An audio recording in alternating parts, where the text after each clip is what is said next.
আসসালামু আলাইকুম ভিউয়ার্স, আমি শাহানা লন্ডন থেকে। আজ আমার বাসায় ইফতারের দাওয়াত, যার দরুন আমি প্রতিটা রেসিপি আপনাদের ডিফারেন্টভাবে দিতে পারছি না।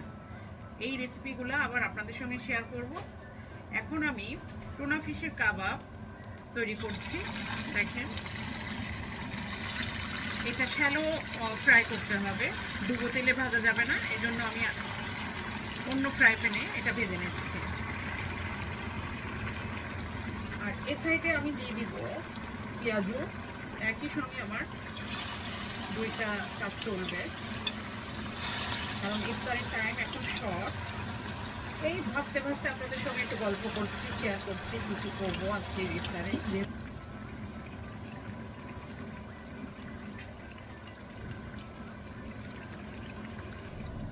আমার কাবাবটা হয়ে গেছে, এটা একে একে আমি কাবাবগুলো সব তুলে ফেলবো।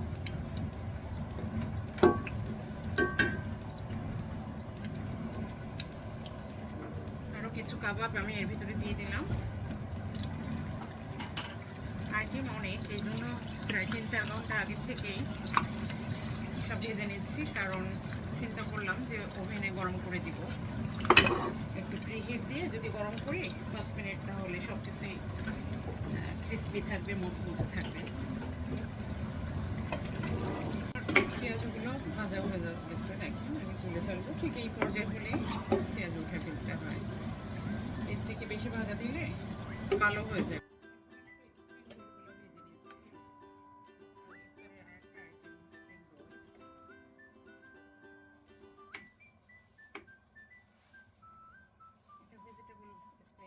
একদিন যখন বানাবো সেদিন আপনাদের রেসিপি অবশ্যই দিব।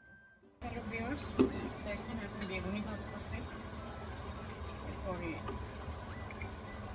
চিকেন আর এগ দিয়ে একটা রোলের মতো চপ ভাজি, এটা আমি বানিয়েছি, এটাও ভাজবো।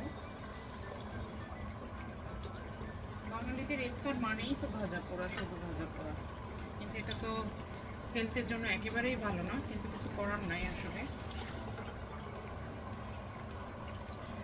এখন ভিউয়ার্স, একে একে আমার বেগুনিগুলো টেস্টি হয়েছে অনেক। আপনাদের সঙ্গে আবার দেখা হবে পুরো ইফতার রেডি হবার পর। থ্যাংক ইউ সঙ্গ দেওয়ার জন্য। ওকে, নেক্সট ভিডিওতে আবার দেখা হবে। আল্লাহ হাফেজ।